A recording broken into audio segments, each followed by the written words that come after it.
আশেপাশের লোক অনেকে বলে যে এখানে নাকি অনেক শিরিক বিদাতি কাজ হয়, এগুলো কি আসলে হয়? অনেকেই বলে যে এখানে তো পীরের যারা সন্তান থাকে তিনারা পরবর্তী দায়িত্ব পায়, কিন্তু অন্য কেউ পায় না এই দায়িত্ব। এটা সম্পর্কে একটু বলুন। তো আল্লাহ রাসূল তো আপনি মসজিদে গিয়ে নামাজ পড়ে নিজে নিজে জিকির আজগার করে তসবিহ তাহলিল পড়ে ওখানে তো করতে পারেন, তো এখানে আসার কি দরকার? এখানে যা সবাই দান করে সেগুলো বাসে, সেগুলো দিয়ে আপনারা মাদ্রাসায় চালান আর কি। এখানে খানকা শরীফটা প্রতিষ্ঠিত হয়েছে ফুরফুরা শরীফের উলিল আমর মুজাদ্দুজ্জামান মেজলা হুজুর পীর কিবলা রহমাতুল্লাহ আলাইহের নামকরণে, এবং তিনি এখানে 1980 সালের থেকে এই খানকা শরীফের জায়গা কেমন হবে, দলিল কেমন হবে, হুজুর কেবলা নিজে পরবর্তীতে আসলে দায়িত্ব আপনারা মনে করেন যে কে আসবে এখানের দায়িত্ব, এত বড় একটা দায়িত্ব কে নিতে পারে, এরকম কেউ কি আছে এখানে? খানকা শরীফে যে টাকা মানে আপনাদের সবাই আছে, হিতাকাঙ্ক্ষী আছে, দেয়, সেই টাকা কি সব খরচ হয়ে যায় না বাসে? কোনো মাসে কিছু বাসে, কোনো মাসে খরচ হয়ে যায়। প্রিয় দর্শক শ্রোতা, আজকে আমরা এমন একটি জায়গায় এসেছি, আমরা অনেকেই অনেক কথা শুনি যে আতাইকুল আবু জাফর সিদ্দিকা খানকা শরীফে অনেক কিছুই হয়, শিরিক বিদাত এমনকি অনেক কিছু এখানে হয়ে থাকে, কি মানুষ বলে। আমরা আসলে বাস্তবে আজকে তা প্রমাণ পাবো যে এখানে আসলে কি হয়। এখানে মূলত ইসলামের কোনো ভালো কাজ করা হয় নাকি শিরিক বিদাত করা হয়, মানুষ থেকে দোকান নিয়ে টাকা নিয়ে তারা নিজে বাড়ি গাড়ি করছে, না কি আসলে মানুষের কল্যাণের জন্য কাজ করছে, সমাজের কল্যাণের জন্য কাজ করছে, এগুলো আজকে আমরা জানবো। অনেকদিন শুনেছি, কিন্তু আজকে আমাদের ভাইজানেরা আছে, এখানকার কমিটি আছে, এখানকার প্রতিষ্ঠাতা আছে, প্রতিষ্ঠাতার ছেলে নাতি সবাই আছে, তার তিনারা আমরা শুনবো যে এই দরবারটা আসলে কীভাবে এখানে প্রতিষ্ঠিত হলো, কবে প্রতিষ্ঠিত হলো, কারা করলো, এটা কোন দরবারের সিলসিলা, কোথা থেকে আসলো, সব কিছু আমরা তাদের মাধ্যমে জানবো। তো ভাইজান, আমরা কিছু আপনাদের প্রশ্ন করতে পারি? যে আগে কে উত্তর দিবে বলেন। আচ্ছা ভাই, এই খানকা শরীফটা যে এখানে আসছে কিভাবে আসলো, মানে প্রতিষ্ঠাতা কিভাবে, প্রথম উৎপত্তি কিভাবে হলো এখানে? আসসালামু আলাইকুম ওরহমতুল্লাহি ওবারাকাতু। সম্মানিত দর্শক ও শ্রোতা যারা দেখছেন দেখবেন, সবার কাছে দোয়া চাই, সবার জন্য রমজানুল মুবারক মাসের দোয়া সবার জন্যে। দেশ বিদেশ প্রবাস থেকে যারা দেখছেন দেখবেন ইনশাল্লাহ তাদের জন্য দোয়া। যাই হোক, আমার ভাই যে প্রশ্নটা করেছে, আলহামদুলিল্লাহ, প্রশ্ন করা ভালো, এর মাধ্যমে অনেক অজানা জিনিস বেরিয়ে আসে। এখানে খানকা শরীফটা প্রতিষ্ঠিত হয়েছে ফুরফুরা শরীফের উলিল আমর মুজাদ্দুজ্জামান মেজলা হুজুর পীর কিবলা রহমাতুল্লাহ আলাইহের নামকরণে, এবং তিনি এখানে 1980 সালের থেকে এই খানকা শরীফের জায়গা কেমন হবে, দলিল কেমন হবে, হুজুর কেবলা নিজে এটা প্রতিষ্ঠিত করেছেন। আমার দাদাজান হাজি শাহ সুফি আলহাজ মাওলানা এলবাজ উদ্দিন সাহেব রহমতুল্লাহ সহ গ্রামের মুরব্বীদেরকে নিয়ে, তন্মধ্যে আমার এদের বাম পাশে বসে আছেন আলহাজ আব্দুল হামিদ সাহেব, ওনার চাচা, ওনার বাবা, আমার ভাই বর্তমান খানকা শরীফের সেক্রেটারি সাহেব, ভাই মোহাম্মদ ফারুক বড় ভাই, তার বাবা, তানার দাদা, এনারা মিলেই প্রতিষ্ঠা করেছেন। এখন এই খানকা শরীফটা কীভাবে প্রতিষ্ঠিত হয়েছে? খানকা শরীফটা এইভাবে প্রতিষ্ঠিত হয়েছে, আমরা জানি পাক ভারত উপমহাদেশের আউলিয়াকুন শিরোমণি মুজাদ্দুজ্জামান আলা হযরত দাদা হুজুর পীর কিবলা রহমতুল্লাহ, যার জানার ছাত্র ডক্টর মোহাম্মদ শহীদুল্লাহ, জানার ছাত্র আল্লামা নেসারউদ্দিন রহমতুল্লাহ সারসিনা, ফুরফুরা শরীফের উলিল আমর মুজাদ্দুজ্জামান দাদা হুজুর পীর কিবলা রহমতুল্লাহ আলাইহের খেদমত বাংলার এমন কোনো জেলা গ্রাম নেই। ঠিক তন্মধ্যে করে প্রত্যেক জেলায় যেমন তাদের খলিফা ভক্তবিন্দু মুরিদ মুতাকিন আছেন, ঠিক পাবনা জেলা আতাইকুলাতেও তার একজন উত্তরসূরি, তার একজন মুরিদ আমার দাদাজান, যিনি সরাসরি মুজাদ্দুজ্জামান দাদা হুজুর পীর রহমতুল্লাহ হাতে বায়াত ছিলেন এবং মেজলা হুজুর পীর কিবলা রহমতুল্লাহ খলিফা, তিনি এই জায়গা খানকা শরীফ করেছেন। এবং দাদা হুজুর পীর কিবলা রহমতুল্লাহ আলাইহের নামে আতাইকুলা আবু বকর সিদ্দিকিয়া খানকা শরীফ আমাদের পাশেই রয়েছেন।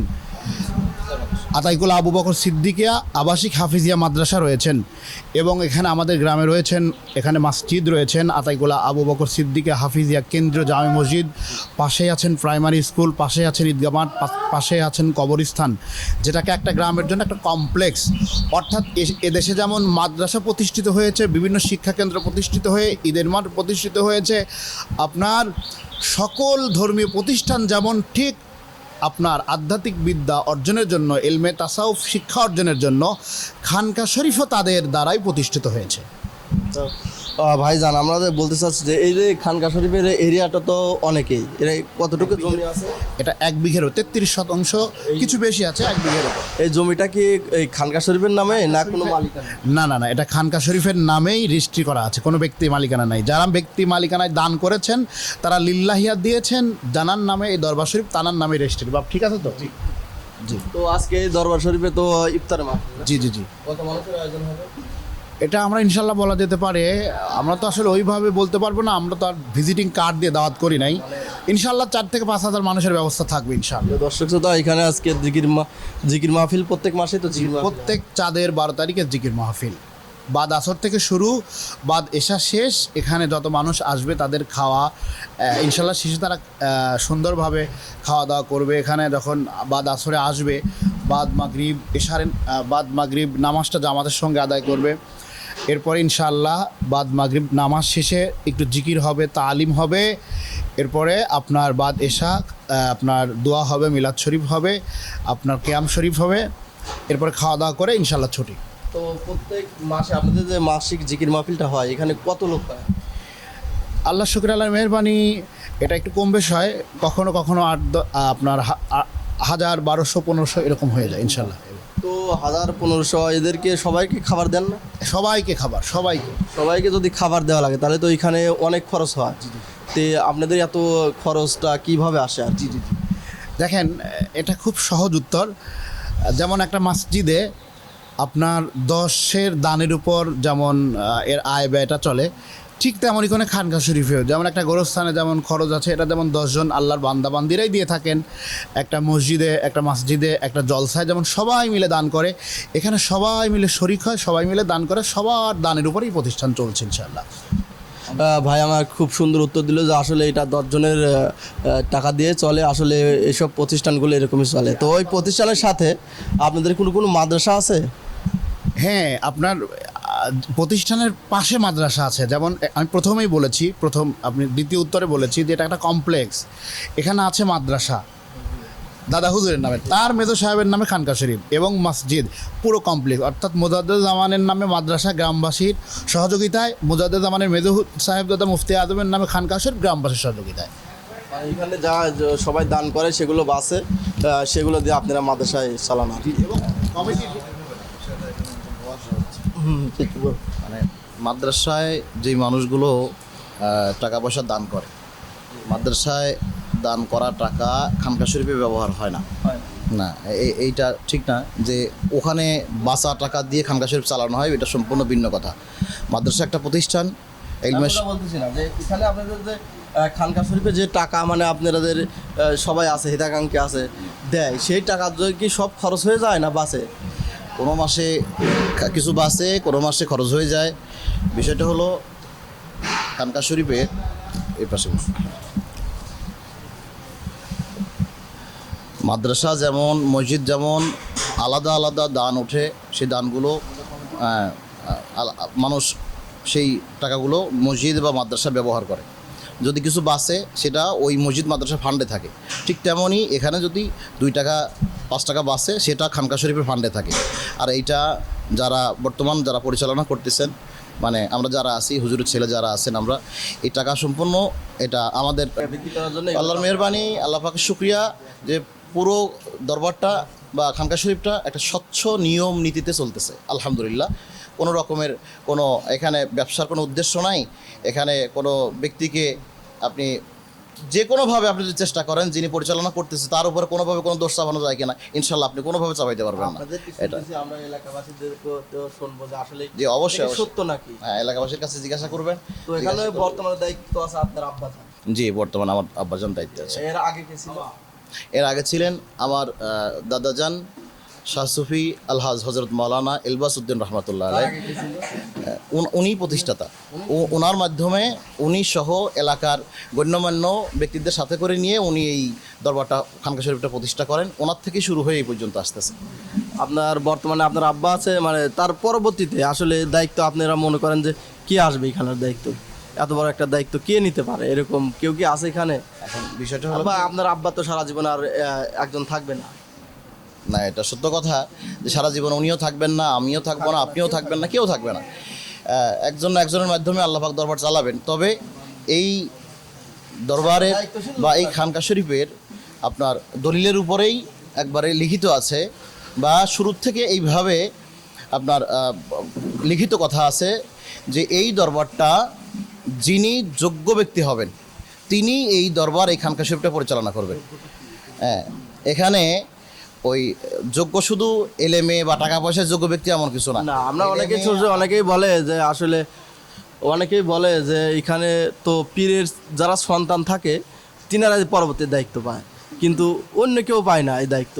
এটা সম্পর্কে একটু বলবেন? না, বিষয়টা আসলে ওই রকম না। এখন এইটা একটা ট্রেডিশন হয়ে গেছে সারা বাংলাদেশের সব জায়গায় যে পীরের ছেলে পীর হয়ে যায়, পীরের ছেলে পীর হয়ে যায়। হ্যাঁ, যদি পীরের ছেলে যোগ্য ব্যক্তি হয় তো অবশ্যই তিনি পীর হওয়ার মতো রাখেন, তিনি পীর হবেন, এতে কোনো সমস্যা নাই, সন্দেহ নাই।